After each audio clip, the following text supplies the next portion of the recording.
60,000 से ज़्यादा जाने के बाद आज घट के 60,000 से कम हुआ है। संक्रमित लोगों में से कुल 5,450 लोगों की अभी तक मृत्यु हुई है।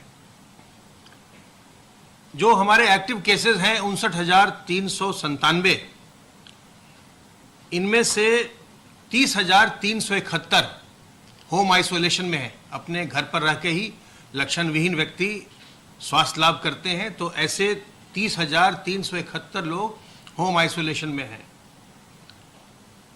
प्राइवेट अस्पतालों में 3,697 लोग अपना इलाज करवा रहे हैं और सेमी पेड L1+ कैटेगरी में 144 लोग अपना इलाज करवा रहे हैं। बाकी के सभी लोग जो हमारी L1, L2, L3 की चिकित्सकीय व्यवस्था है, राजकीय अस्पतालों में, मेडिकल कॉलेजों में भर्ती होकर अपना इलाज करवा रहे हैं, जहां की इलाज की व्यवस्था बिल्कुल निःशुल्क है। ये जो ट्रेंड अभी आया पिछले कुछ दिनों में, जिसमें कि प्रतिदिन ज़्यादा लोग रिकवर हो रहे हैं और केसेस कम आ रहे हैं, ये इस बात के बावजूद आया है कि हमने टेस्टिंग की संख्या को अपना बनाए रखा है। तो जो टेस्ट पॉजिटिविटी रेट है वो पिछले कुछ समय में प्रदेश में कम हुई है। कल भी प्रदेश में 1,64,742 सैंपल्स की जांच की गई और अब तक प्रदेश में कुल मिलाकर के 93,10,258 सैंपल की जांच की जा चुकी है। 93,10,258। इस समय जो एपिडेमिक में एक महत्वपूर्ण आंकड़ा होता है जिसको हम R वैल्यू कहते हैं, रिप्रोडक्शन वैल्यू, वो इस समय प्रदेश में 1 से कम हो गया है, 0.91 है और इसलिए जो एक्टिव केसेस की संख्या है वो घट रही है। लेकिन ऐसे समय में सावधानी की बहुत ज़्यादा आवश्यकता होती है। जब एक्टिव केसेस इस समय घट रहे होते हैं उस समय सावधानी की बहुत ज़्यादा आवश्यकता होती है, क्योंकि लोग ये सोचने लगते हैं कि संक्रमण खत्म हो रहा है। ऐसा नहीं होता, क्योंकि जो प्रदेश की जो जनसंख्या है उसके अभी बहुत ही कम प्रतिशत को संक्रमण हुआ है। तो जैसे ही लापरवाही होती है वैसे ही फिर से केसेस बढ़ने लगते हैं, जैसा कि हमने कुछ अन्य राज्यों के केस में देखा है। वैसे भी जो पैंडेमिक होते हैं उसमें हमेशा ही ये कहा जाता है कि एक सेकेंड वेव भी आती है। तो उसको हम किस प्रकार से रोक सकते हैं? सावधान रह करके। बिल्कुल हम लापरवाही ना करें। जो हमने अभी तक सावधानी बरती है उसको हम और मजबूती से करें, ताकि हमारे जो केसेस हैं वो घटते रहें। और इसके लिए अपने हाथ को बार बार साबुन पानी से साफ करते रहना, क्योंकि आप जानते हैं कि जो आपका हाथ है ये बहुत बड़ा रास्ता है संक्रमण का आपके शरीर में जाने का। जब आप संक्रमित सतहों को छूते हैं, आपने किसी संक्रमित सतह को छुआ, आपके हाथ पर संक्रमण आया और फिर आपने हाथ से अपने मुंह, नाक, आंख को जब छुआ तो मुंह, नाक, आंख के रास्ते संक्रमण आपके शरीर के अंदर गया। ऐसे ही कोई संक्रमित व्यक्ति है, उससे आपने हाथ मिलाया तो उसके हाथ में संक्रमण था, वो आपके हाथ पर आया संक्रमण, फिर आपके मुंह, नाक, आंख के रास्ते आपके शरीर में गया। तो इसलिए हाथ को साफ रखना, साबुन पानी से बार बार धोते रहना, ये बहुत जरूरी है संक्रमण की चेन को रोकने के लिए, तोड़ने के लिए। और उसके अलावा अपने मुंह और नाक को ढक के रखना। जैसा आपने अभी सुना कि मुंह, नाक और आंख के रास्ते ये संक्रमण शरीर में जाता है, तो अगर आप अपने मुंह और नाक को ढक के रखते हैं तो संक्रमण की संभावना आपके भीतर जाने की नगण्य हो जाती है। और तीसरा क्या रास्ता है, सावधानी क्या है? वो है कि लोगों से 2 गज की दूरी बना के रखना, क्योंकि जो संक्रमण है वो जो मुंह और नाक से जो ड्रॉपलेट्स निकल रहे हैं बातचीत करने में, छींकने में, खांसने में, थूकने पर, इन्हीं सब चीज़ों से संक्रमण होता है। तो सार्वजनिक स्थलों पर बिल्कुल नहीं थूकना है। अगर आप थूकेंगे उससे संक्रमण फैलेगा, तो ये काम बिल्कुल ना करिए। और जैसे आप किसी के नज़दीक गए, उससे आप बातचीत कर रहे हैं, वो खांसता है, छींकता है, जो उसके ड्रॉपलेट्स हैं वो निकलते हैं आपके मुंह, नाक, आंख के रास्ते आपके शरीर में जाते हैं, आप संक्रमित होते हैं। तो इसलिए अगर आप दूरी बरकरार रखेंगे, दूरी मेंटेन करेंगे, तो उसके मुंह और नाक से जो ड्रॉपलेट्स निकले वो आपके मुंह और नाक पर तक नहीं पहुंचेंगे। तो दूरी रखिए, 2 गज की दूरी, और अपने मुंह और नाक को ढक के रखिए, मास्क से, रुमाल से, गमछे से, दुपट्टे से, तो आप में संक्रमण जाने की संभावना नगण्य हो जाएगी। और जैसा मैंने कहा कि इस समय बहुत ज्यादा आवश्यक है कि हम बहुत ही ज्यादा हम सावधानी बरतें और हम इस बात को सुनिश्चित करें कि संक्रमण बिल्कुल भी न हमको हो न हमारे किसी परिवारीजन को हो। खास करके वो लोग जो बाहर जाते हैं, जो नौकरी पेशा हैं, जो बाजार जाते हैं, जो और काम से जिनको बाहर जाना ही पड़ता है, उनको बहुत ज्यादा सावधान रहना चाहिए, क्योंकि जो उनके घर में बुजुर्ग हैं, जो घर से नहीं निकल रहे हैं, उनको संक्रमण और कहीं से नहीं मिलेगा, आपसे ही मिलेगा। आप बाहर जाएंगे, संक्रमित लोगों के संपर्क में आएंगे, मुंह और नाक पर मास्क नहीं लगाएंगे, ऐसे ही बाजार में घूमेंगे, संक्रमण पाएंगे, घर में लौटेंगे तो अपने बच्चों को, बड़े बुजुर्गों को, सबको आप संक्रमित करेंगे। इसलिए जो सावधानियां हैं उसका पालन करें और ध्यान रखिए कि जो हमारे बड़े बुजुर्ग हैं या जो पहले से कमजोर व्यक्ति हैं, उनको संक्रमण बिल्कुल ना होने पाए। उनको संक्रमण जब होता है जटिलताएं होती हैं। अगर आप लक्षण विहीन हैं तो होम आइसोलेशन में आप रहते हैं। होम आइसोलेशन में रहते हैं तो आप अपने आप को बिल्कुल अलग रखें। आपके पास अलग कमरा, अलग शौचालय होना चाहिए ताकि आप अपने घर के दूसरे लोगों से संपर्क में ना आए, दूसरों को संक्रमण ना हो। और अगर घर में है, होम आइसोलेशन में है, तबीयत जरा से भी खराब हो, जरा से भी लक्षण आए, तत्काल फोन करिए। तत्काल कमांड सेंटर, जो आपका जिले का कमांड सेंटर है, मुख्य चिकित्सा अधिकारी हैं, जिलाधिकारी हैं, और जो भी वहाँ के आपके सरकारी चिकित्सालय हैं, उनको फोन करिए। फोन करके तत्काल आप अस्पताल जाइए, अपना इलाज कराइए। इसमें इस भय से कि मुझे अस्पताल जाना पड़ेगा, इस भय से घर में बैठे मत रहिए। हो सकता है कि आपको 2-4 दिन थोड़ा कष्ट हो, आपको मनचाहा खाना ना मिले, कोई बात नहीं। स्वास्थ्य ज्यादा जरूरी है। यह बहुत जरूरी है कि आप इस संक्रमण से अगर संक्रमित हुए हैं तो स्वस्थ हो जाएं। तो इसलिए अस्पताल जाना आवश्यक है अगर कोई भी लक्षण आए हैं। और अपने अगर आप होम आइसोलेशन में हैं, अपने ऑक्सीजन सैचुरेशन लेवल की जांच करते रहिए। जो पल्स ऑक्सीमीटर आता है, जो उपकरण है, उसको आप उंगली में लगाते हैं तो उससे आपको मालूम पड़ता है कि आपके ब्लड का ऑक्सीजन सैचुरेशन लेवल क्या है।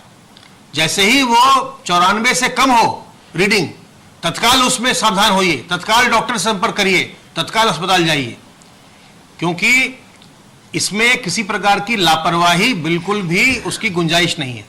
अगर आप सावधान सतर्क रहेंगे, सावधानियां बरतेंगे, समय पर इलाज करवाएंगे तो बिल्कुल स्वस्थ हो जाएंगे। और जैसा मैंने आपको बताया, अब तक 3,13,686 लोग संक्रमण के बाद पूर्णतः उपचारित होकर स्वस्थ हो चुके हैं। तो न तो इसको छुपाइए, न इसमें कोई हीन भावना ना आइए, न कोई इसमें लज्जा की बात है, न कोई संकोच की बात है। जैसे ही लक्षण आए तत्काल आप इसमें अपनी जांच करवाइए और जांच करवा के इलाज करवाइए। जांच और इलाज की व्यवस्था बिल्कुल निःशुल्क है। कोविड हेल्प डेस्क प्रदेश में 64,507 है और इनसे 7,85,986 लक्षणात्मक लोगों की पहचान अभी तक की गई है। 1 सितंबर से 24 सितंबर के बीच पिछले वर्ष सरकारी अस्पतालों में 16,943 मेजर सर्जरीज हुई थी और इस वर्ष उसी अवधि में 12,247 मेजर सर्जरीज हुई हैं। कोई वैक्सीन अभी तक कोरोना की आई नहीं, कोई एक कारगर दवा आई नहीं। इसलिए हमें सतर्क रहकर, सावधान रहकर अपना बचाव करना है और सबसे अच्छा बचाव यही है। अपने मुंह और नाक को मास्क से ढकिए, लोगों से दूरी बनाइए, हाथ को साफ करते रहिए। इस तरह से आप संक्रमण से बचे रहेंगे। कोई चिंता न करें, तनाव मुक्त रहें।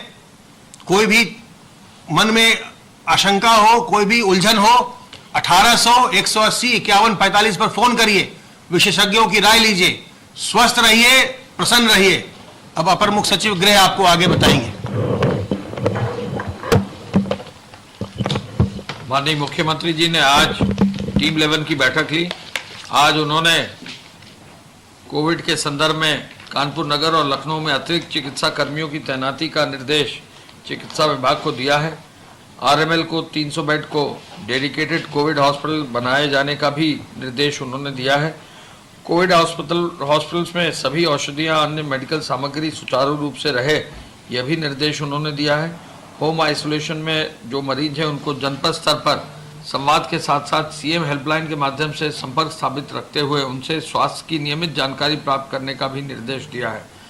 मुख्यमंत्री जी ने कहा कि कोविड-19 के संक्रमण की चेन को तोड़ने के लिए कॉन्टैक्ट ट्रेसिंग और मेडिकल टेस्टिंग बहुत जरूरी है, इसलिए उन्होंने इनसे जुड़ी कार्रवाई पर तेजी से काम करने का निर्देश भी दिया है।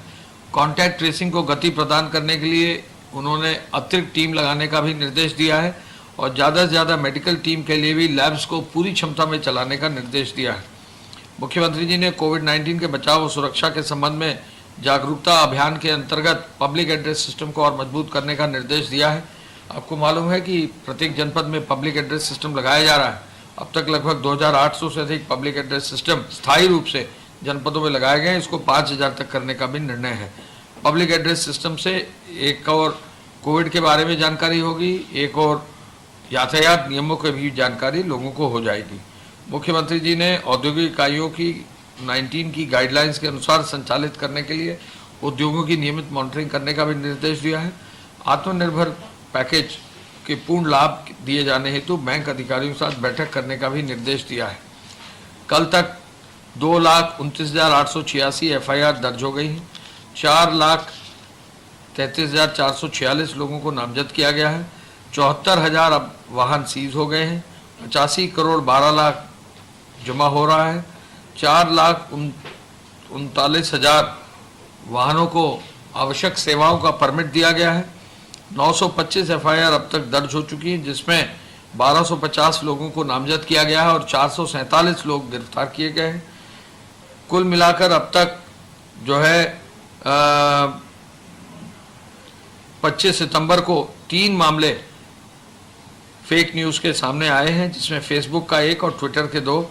अब तक कुल 2637 मामले फेक न्यूज़ के सामने आए हैं। इसमें 76 प्रकरणों में जो है आईडी और पोस्ट डिलीट की गई है। 105 प्रकरणों में एफआईआर दर्ज की गई है। विभिन्न जनपदों में 26 लोग गिरफ्तार भी हुए हैं। 18,780 कंटेनमेंट जोन अब हैं। 1,198 थानों में, 14,000 मकानों में और 77,86,000 जो है लोग इनमें चिन्हित हैं और इनमें रह रहे हैं। कंटेनमेंट जोन में अब 48,930 लोग ही निश्चित हैं जो कोरोना पॉजिटिव हैं। इंस्टीट्यूशनल क्वारंटाइन में अब मात्र 3370 लोग रह गए हैं। जैसा कि अभी स्वास्थ्य सचिव ने आपको बताया, कोरोना की जो आंकड़े अब पिछले कुछ समय में आ रहे हैं, उससे एक प्रारंभिक डिक्लाइन दिखाई देता है। प्रदेश का आर वैल्यू जो है वो नेशनल एवरेज से कम है, 0.91 है। ऐसे में प्रदेश को और मेहनत करने की आवश्यकता है। आज ही 4 बजे मुख्यमंत्री जी 16 जनपदों के नोडल अफसरों के साथ बैठक करने जा रहे हैं। इन 16 जनपदों के नोडल अफसरों के साथ बैठक इसलिए करेंगे कि ये वो जनपद हैं जहां सबसे अधिक केसेस आ रहे हैं, लगभग 100 या 100 के आसपास। तो ऐसे जनपदों में विशेष बल देते हुए वहां पर सभी अधिकारियों को हेल्थ एजुकेशन के, गृह विभाग के, पुलिस के, जो अन्य विभाग हैं, राजस्व के, जितने भी सपोर्टिंग अन्य विभाग हैं, उनको लगाकर एक अभियान के तहत, टीम के तहत, जिले की टीम के तहत जो है integrated command and control centre के माध्यम से कार्य करने का निर्देश दिया जा रहा है। मैं आज इस अवसर पर पंडित दीनदयाल जी की जयंती के अवसर पर ये भी नमन करते हुए उनको ये भी सूचना देना चाहूँगा कि एक बहुत ही भव्य और बहुत ही सुंदर कार्यक्रम में सूचना विभाग के नए भवन का, जिसका नाम डॉक्टर दीनदयाल उपाध्याय सूचना परिसर है, उसका उद्घाटन माननीय मुख्यमंत्री जी द्वारा किया गया है। उसमें खुद जो है डिप्टी सीएम साहब जो है केशव मौर्य साहब, उसमें डिप्टी सीएम साहब डॉक्टर दिनेश शर्मा साहब, वित्त मंत्री जी सुरेश कुमार खन्ना साहब, उसमें स्वतंत्र देव सिंह साहब, इसके अलावा डॉक्टर महेंद्र सिंह साहब माननीय मंत्री जी जल शक्ति, सभी लोग उपस्थित थे, मुख्य सचिव महोदय उसमें उपस्थित थे। हम सभी लोगों ने जो है देखा कि मुख्यमंत्री जी ने सूचना विभाग को अपना मार्गदर्शन तो दिया ही, साथ में अंत्योदय का जो पूरा प्रण है दीनदयाल जी का, उसके संदर्भ में अपना जो है उन्होंने वक्तव्य भी दिया। और पत्रकारों के लिए 2 घोषणाएं उन्होंने की। जो भी पत्रकार कोविड से जिनकी डेथ होगी उनको 10 लाख रुपया दिया जाएगा, और प्रतिवर्ष जो भी पत्रकार होंगे उनको 5 लाख तक का हेल्थ का कवर उनको भी दिया जाएगा। धन्यवाद। जय हिंद।